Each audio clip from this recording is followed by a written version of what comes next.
sou Márcia Chueira e falo direto de Cuba. Hoje é 1º de junho de 2021.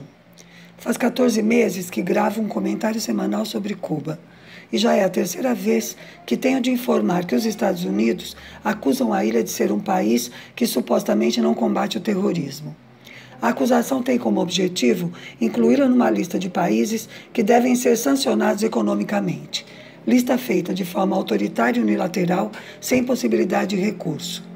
A consequência de estar na lista são restrições como, por exemplo, a interdição de obter empréstimos internacionais e a aplicação de multas a empresas que se arrisquem a negociar com o país. A tal lista foi criada em 79, com a inclusão da Líbia, Iraque, Iêmen do Sul e Síria. Cuba foi adicionada em março de 82 e só foi excluída em 2015, durante as negociações com o governo Obama para a retomada de relações diplomáticas entre os dois países. Ou seja, foram 33 anos de interdição. Em 2 de junho do ano passado, o governo Trump volta a qualificar Cuba como país que não contribui com os esforços antiterroristas dos Estados Unidos. A reinclusão na lista foi confirmada em 11 de janeiro deste ano, poucos dias antes da posse de Biden. Agora, o governo Biden, ao mesmo tempo em que diz que Cuba não é uma prioridade e que as relações com a ilha estão sob revisão, volta a emitir a mesma qualificação. Essa medida frustra qualquer ilusão de que o novo governo dos Estados Unidos poderia ter uma relação menos hostil com a ilha. Na sexta-feira, 28, o Ministério de Relações Exteriores de Cuba soltou uma nota oficial repudiando a medida. A nota deixa claro que as autoridades estadunidenses é que se recusam a cooperar com Cuba no enfrentamento ao terrorismo.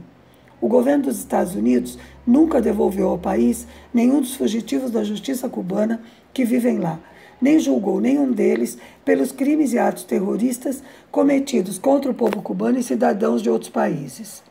A afirmação se refere a vários terroristas que praticaram ou organizaram atos contra Cuba e vivem livremente nos Estados Unidos.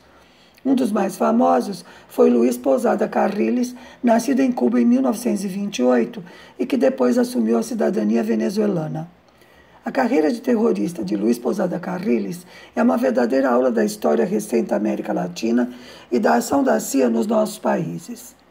Após a vitória da Revolução, ele participou de grupos armados contra-revolucionários. No início de 61, recebeu asilo político na Embaixada da Argentina e daí saiu para o México, passando em seguida para os Estados Unidos.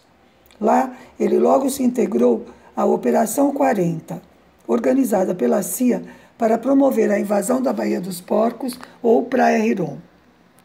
Durante os anos 60, foi treinado pela agência norte-americana para realizar operações militares em Cuba.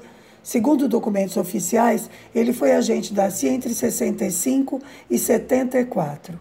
Em maio de 65, o FBI informou que Posada Carriles participou de uma conspiração para derrubar o governo da Guatemala.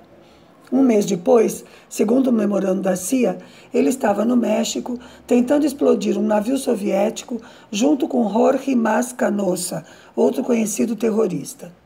Foi assessor de segurança dos serviços secretos da Venezuela, Guatemala, El Salvador, Chile e Argentina. Na Venezuela, ele se tornou funcionário da polícia, com o pseudônimo de Comissário Basílio. Aí ele foi acusado de participar de torturas e assassinatos de presos políticos. Em 1971, ele projetou e organizou um atentado contra Fidel Castro, que estava no Chile em visita ao presidente Salvador Allende. Dizem que o atentado não aconteceu porque a equipe desistiu da ação no último momento, já com Fidel na mira. Em 1974, ele deixa a polícia venezuelana e, em junho de 75, cria em Caracas uma empresa de investigações que foi utilizada como fachada para suas atividades criminosas na região norte da América do Sul e na América Central. Nesse período, foi criada a Operação Condor, que serviu para que a CIA treinasse policiais e militares e participasse da perseguição a militantes de esquerda nas ditaduras do Cone Sul. A Operação Condor foi uma verdadeira transnacional do terror. Em 1976, Posada Carriles e outro terrorista, Orlando Bosch Ávila, formaram uma organização que esteve envolvida no assassinato de funcionários cubanos na Argentina em agosto de 76 e que participou da Operação Condor. Ele esteve ligado também a uma organização internacional de extrema-direita chamada Operação Gladio. Após sua reunião no Chile com um neofascista italiano, membro dessa tal Operação Gladio, ocorreu uma sequência de atentados terroristas na América Latina. Um dos piores atentados em que Posada Carriles e Orlando Bosch estiveram envolvidos foi a explosão em pleno voo de um avião de Cubana de Aviação em Barbados em 6 de outubro de 76. Nessa ação, foram assassinadas 73 pessoas, entre elas a equipe juvenil de esgrima de Cuba.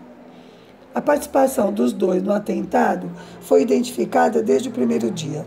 Eles foram presos na Venezuela, mas Posada Carriles finalmente conseguiu fugir após várias tentativas e chegar a El Salvador, numa ação financiada pela Fundação Nacional Cubano-Americana e, portanto, pela CIA. Em meados dos anos 80, participou do fornecimento de armas aos contras da Nicarágua. Em 92, participa da criação de um grupo militar dentro da fundação para preparar e executar ações contra Cuba. Em 97, ele é identificado como responsável por uma série de atentados à bomba em instalações turísticas de Havana, o que ele reconheceu publicamente numa entrevista. Há muitas provas de que o FBI sabia o que ele estava fazendo e que não tomou medidas para prendê-lo. Em abril de 2005, ele ingressou ilegalmente nos Estados Unidos e pediu asilo político. Imediatamente, Cuba e Venezuela pediram sua extradição, que nunca foi concedida. Ele chegou a ser preso nos Estados Unidos, mas não por ser terrorista, e sim por ter mentido aos funcionários da imigração daquele país. Finalmente, ele passou seus últimos anos vivendo livre em Miami. Faleceu em 2018, com 90 anos, de um câncer de garganta. A história de Posada Carriles é uma prova gritante do cinismo dos Estados Unidos quando fala em combater o terrorismo. Eles deviam estar em primeiro lugar na tal lista de países. Por hoje é isso. Saudações socialistas.